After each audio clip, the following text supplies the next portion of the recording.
Saludos cordiales, doctor Emilio Cerquén, compañeros y personas que pueden apreciar este presente video. Mi nombre es Avendaño Romero Parza Evoluciona, estudiante del quinto año de Educación Medicina Humana, presentando el tema de obstrucción intestinal por vólvulos de colon sigmoides, de ciego y de colon transverso.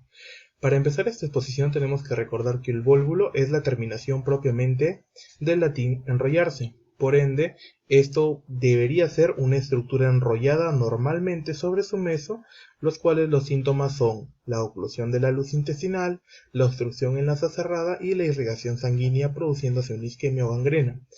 En las localizaciones y etiologías propias se localizan en el 80% en la parte sigmoide, en el 15% en la parte del ciego y en el 5% en la parte del ángulo esclénico o colon transverso. Epidemiológicamente tenemos una gran incidencia en Sudamérica, zona de África, Oriente Medio, Asia y Europa. Propiamente siguiendo con la exposición, recordemos de que la parte de obstrucción intestinal de este vólvulo se forma por medio del giro del intestino sobre la parte móvil del colon, alrededor del eje mesentérico. Esta orden de frecuencia va que en el colon sigmoide representando el 80%, la del ciego en un 15% y en el transverso en menor cantidad con un 5%. Tiene una triada propia clínica, la cual es la distensión abdominal, el dolor abdominal, la incapacidad de expulsar gases, y esto va referente a una etiopatogenia de acuerdo a la edad y sexo, recordando que los pacientes varones son los cuales presentan este mayor riesgo de patologías. Tenemos diferentes etiologías propias, anatómicamente con un mesolar redundante, propiamente alimentaria, en una dieta rica en residuos o alimentos chatarras, patológicos con estreñimiento crónico, abuso de laxantes, enfermedades psiquiátricas y el sistema nervioso central en el 40% de los casos, como enfermedad de distrofia, enfermedad de Parkinson, enfermedad de Alzheimer, accidentes cerebrovasculares y en sí enfermedades degenerativas. Como podemos observar, la etiopatogenia va a implicar múltiples motivos. En el 40% de estos casos van a ser anatómico, a medio, largo y plazo redundante, siendo las dietas ricas en residuos, patológicamente estreñimiento crónico, abuso de laxantes, psicosis y sistema nervioso central, las propias enfermedades de este sistema, enfermedades degenerativas como explicamos, Parkinson, Alzheimer, accidentes cerebrovasculares, sexo y edad.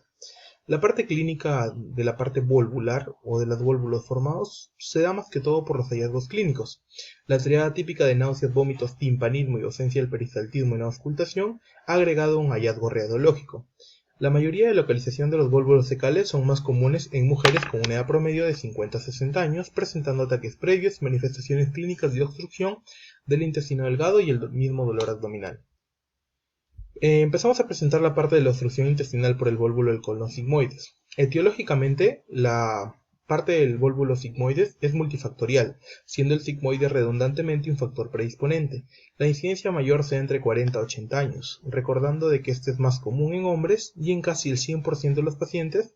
El síndrome clínico es el dolor abdominal, siendo el síntoma principal, asociado a la distensión abdominal, a dificultad para eliminar flatos, presentando historia de constipación crónica y en ocasiones episodios similares anteriores que han resuelto en forma espontánea sin llegar a sufrir una obstrucción completa.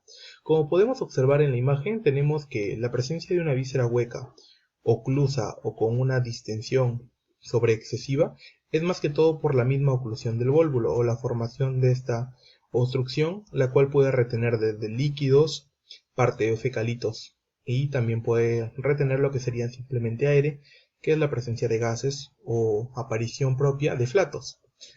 Se presentan además antecedentes intermediatos de transgresiones en la dieta o uso de purgantes. Etiológicamente, gangliosis congénita del intestino grueso, prevalente en sexo masculino. Las zonas frecuentes en nuestro país es Puno, Cusco y Cerro de Pasco. La edad media de la presentación va a variar entre la séptima y octava década de vida, 70 y 80 años propiamente, y los vólvulos ubicados son en el colon izquierdo. Van a reconocer la causa etiológica de una asa normalmente móvil, sumado a enfermedades que dilatan y alargan el signo. Propiamente el término volvo colónico se refiere a la torsión de este segmento, como podemos observar en la imagen, lleno de aire sobre su eje mesentérico, y esto representa el 10% de las obstrucciones intestinales, del cual el 90% se presenta a nivel del colon sigmoides, menos del 20% en el ciego y de 2 a 4% en el colon transverso. En este último, debido a un mesenterio corto, se va a asociar a una larga fijación en los ángulos hepático y esplénico, como pueden observar, siendo predispuestos además por el estreñimiento crónico por el megacolon. Los vólvulos son una causa a tener en cuenta en el dolor abdominal agudo, recurrente en adultos, presentación inespecífica, rara vez son diagnosticados solo por la clínica, siendo necesariamente la parte imagenológica la que avanza y ayuda al diagnóstico.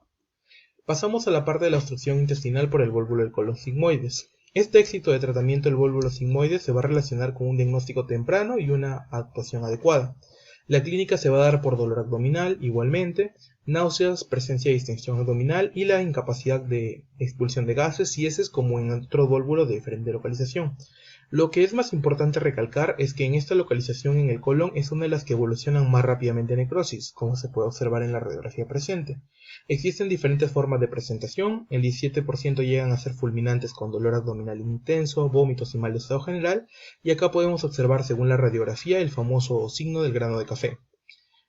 Propiamente el abordaje o algoritmo para los vólvulos sería que si tenemos un vólvulo complicado, una laparotomía. Si este es un no complicado, podemos hacer la distorsión propiamente del intestino afectado, en este caso el sigmoides.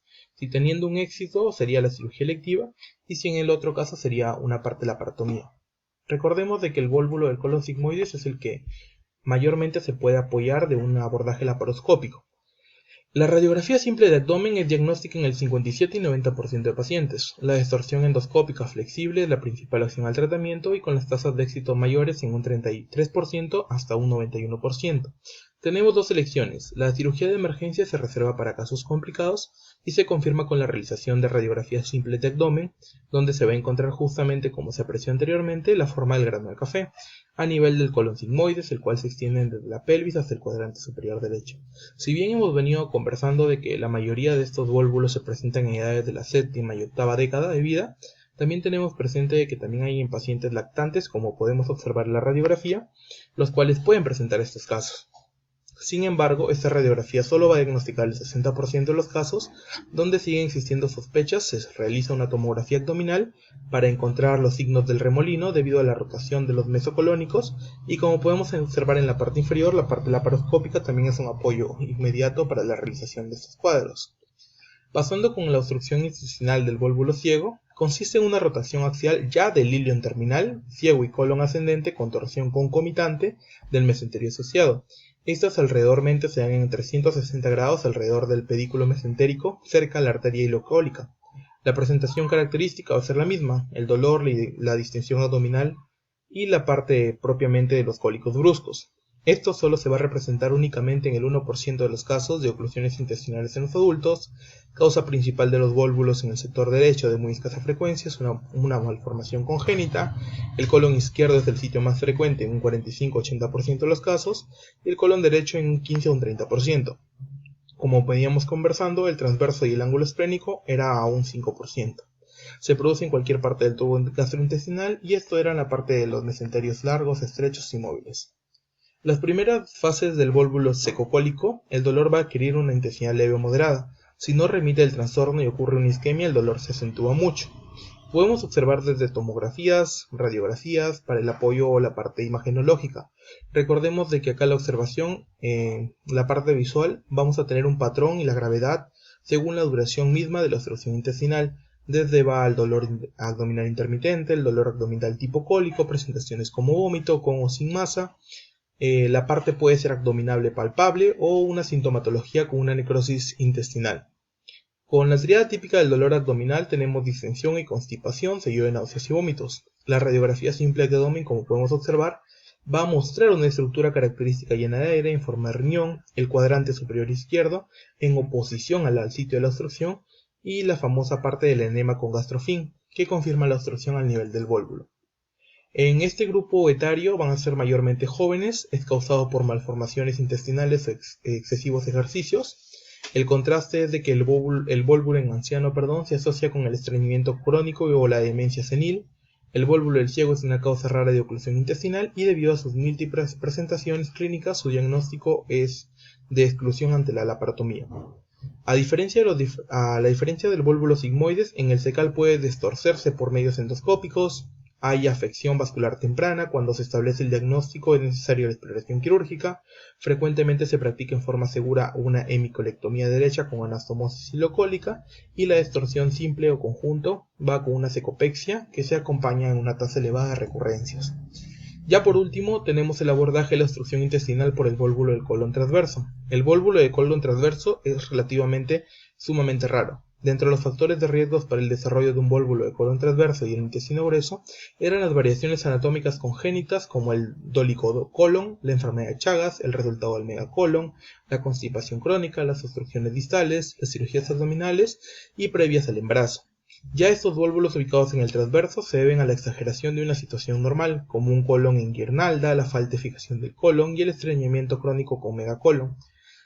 El vólvulo del cólulo transverso agudamente fulminante en la que se presentan síntomas súbitos, como el dolor abdominal, la leve distensión abdominal, los vómitos, los ríos hidroaéreos, hipersonoros estos a la vez, que luego desaparecen acompañados de una leucocitosis con el apoyo hematológico. Clínicamente va a ser siempre subagudo, progresivo, ya que presenta síntomas graduales intermitentes de dolor abdominal, vómitos, pero la distensión es lo más prominente. Ya por último tenemos que el tratamiento de la devolvulación endoscópica no está recomendada en este tipo de vólvulos debido a que el 16% presenta gangrena, el tratamiento electivo para evitar la recurrencia de la recesión intestinal con o sin anastomosis, y esto es propiamente la evolución y el tratamiento de las obstrucciones intestinales por los tipos de vólvulos en las partes del intestino. Muchas gracias.